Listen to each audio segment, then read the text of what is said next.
Hi, Mrs. Good morning! Ayan, so, maganda naman. Panibagong araw na naman. At syempre, kape-kape na, di ba?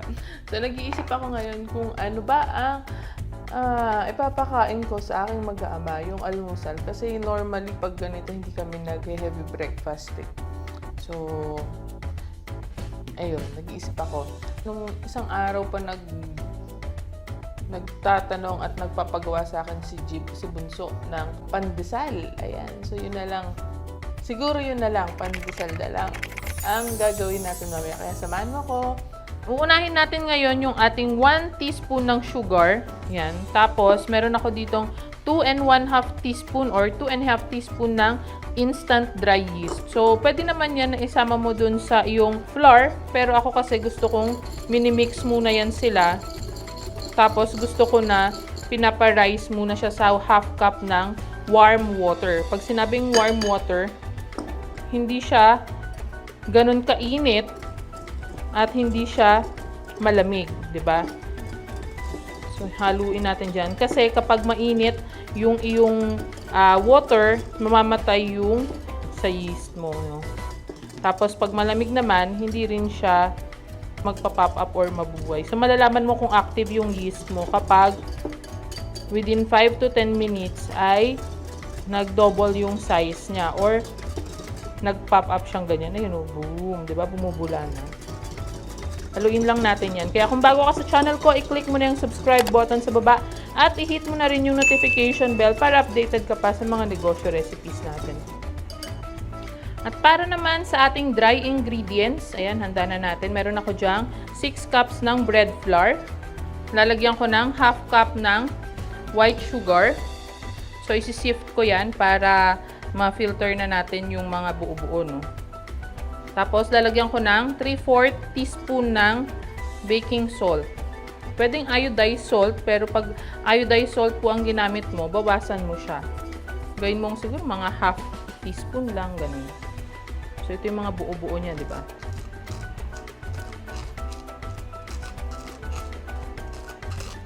Okay.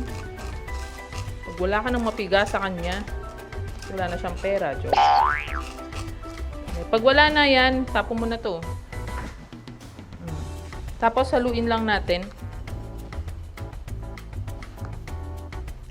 Para naman sa ating wet ingredients, meron ako ditong 3/4 cup ng evaporated milk. Tapos, lalagyan ko ng 3 egg yolks. So, paghahaluin ko lang yan sila. Ayan. So, dapat medyo mahalo siyang maigi. Okay. At, i-ready na natin yung mixer. Sa mixer bowl, lalagay ko na yung ating wet ingredients. Ayan. At, yung ating flour mixture. Pero, hindi siya lahat. Unti-unti lang or gradual lang muna. Okay. So, yung speed niya is 1 hanggang 2 lang.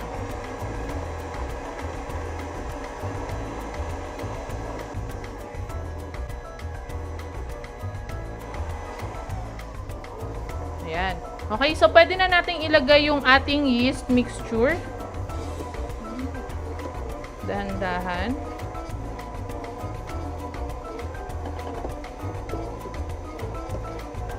Okay. And then, unti-unti ulit yung ating flour mixture hanggang sa maubos na siya at incorporate na lahat. Ayan. So, habang hinahalo pa, no, or minimix pa yung ating dough. So, ilalagay natin unti-unti yung ating 1 stick ng margarine or dairy cream yung gamit ko. Bakaman. Ayan. So, lalagyan natin. Pinaano ko na po ito, no, naka-room temperature na lang siya. So, softened siya. Hindi siya melted. Hindi rin siya matigas talaga. Ayan, after 15 minutes ng pagmamasa dyan sa mixer, no? So, pwede na nating patayin. So, malalaman mo na okay na yung dough mo kapag ganyan siya. Ito yung pag-test ng window ko. Elastic na yung kanyang dough. Ayan. Okay. So, let's go. So, ito yung, hinati ko yung ating dough sa tatlo. So, ito yung 1/3 nung dough natin. Lalagyan ko siya ng malunggay. So, 1/4 cup ng malunggay. So, malunggay leaves. So, pre-process ko na siya kaya medyo maliliit na yung hibla niya, no? Pag wala ka namang processor, pwede mo namang hati-hatiin gamit yung, chop-chopin gamit yung kutsilyo. Okay? So, i-mixer muna natin mga 5 to 10 minutes ulit yan. So, after 5 minutes na minix natin yung ating malunggay pandesal, no? Malunggay dough. Off na natin yung mixer at ito na siya. Yan. So, pinahiran ko ng mantika yung ating tatlong lalagyanan at naglagay din ako ng mantika sa aking kamay. So, dapat malinis yung kamay mo. So, ito yung ating dough. Bilugin lang natin siya.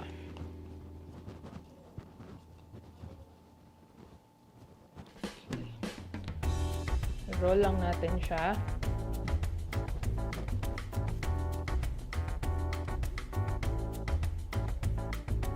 Ayan. Okay, tapos lagay natin dito.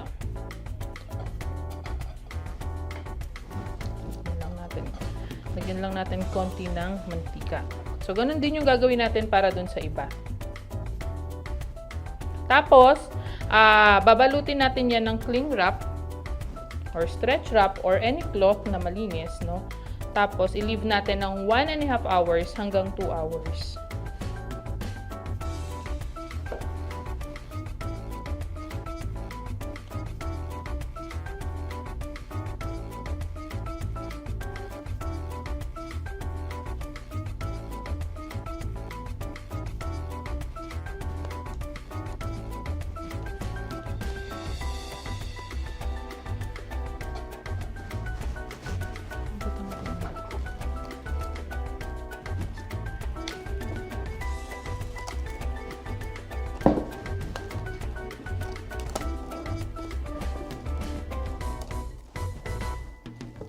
Dapat walang hangin na makakapasok at makakalabas.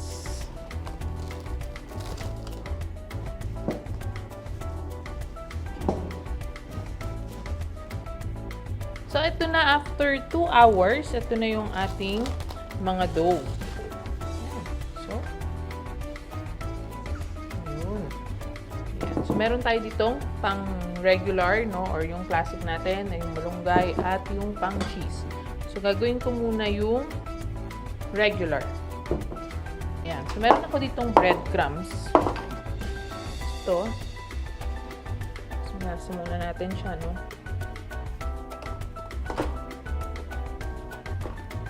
So, roll lang natin.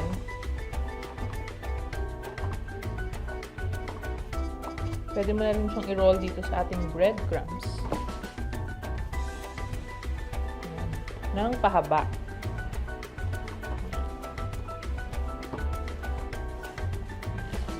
Depende po sa iyo kung anong size yung gusto mo na sa pandesal, no? So, sa pang negosyo, di ba?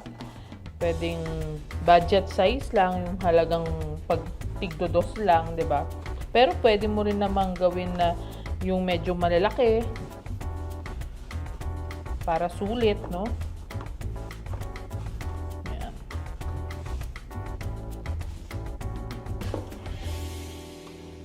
Okay, breadcrumbs po ito. Pwede mong mabili sa mga bakery supply. Ayan, supplies. Tapos, meron din yan sa grocery store.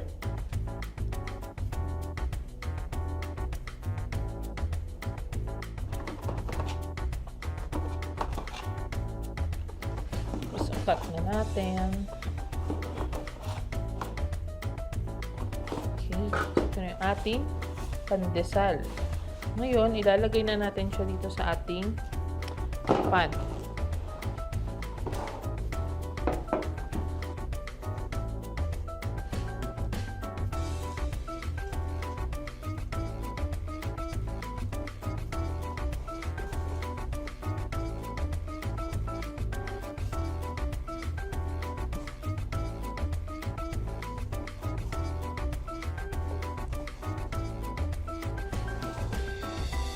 mong lagyan ng breadcrumbs yung ibabaw.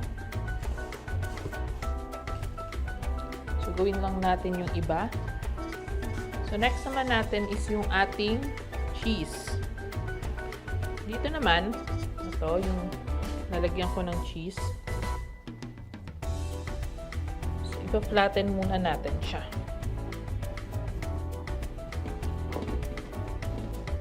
Meron ako dito Eden cheese. Any brand naman po ng cheese na favorite mo or kung gusto mo yung mas cheaper, 'di ba? Pwede naman 'yan. So, depende sa kapal or nipis, 'di ba? Sa akin ganito lang. So, lagay ko siya dito. Yan. Tapos, i-roll ko na siya.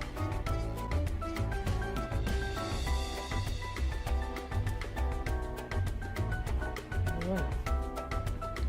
Sinod ko muna siya dito. Yan po mga pangmabilisan lang ha. Since, di ba, syempre sa bakery kailangan mabibilis ang kilos, no? So, ito yung mga ganitong kilosan. Dahil sabi ko nga, dati may kapitbahay kaming bakery. So, tapos, may daanan kasi dun sa kanila, yung sa gawaan nila. Tapos, dun sa tindahan. Kaya nakikita ko kung paano sila gumagawa. Pero kung gusto mo namang special, pwede mong i-cut muna tong dough mo, tapos saka mo lagyan ng tagi-isang cheese filling, di ba?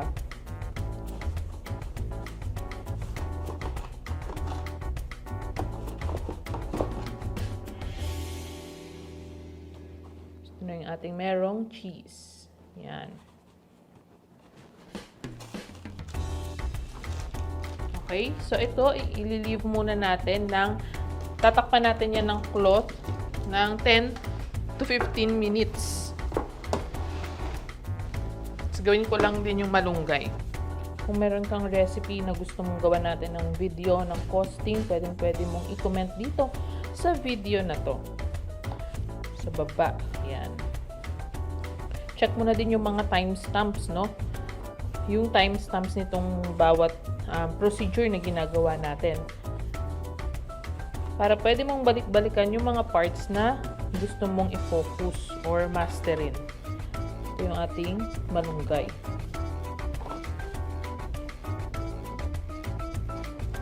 Okay, so transfer na natin yung ating mga pandesal.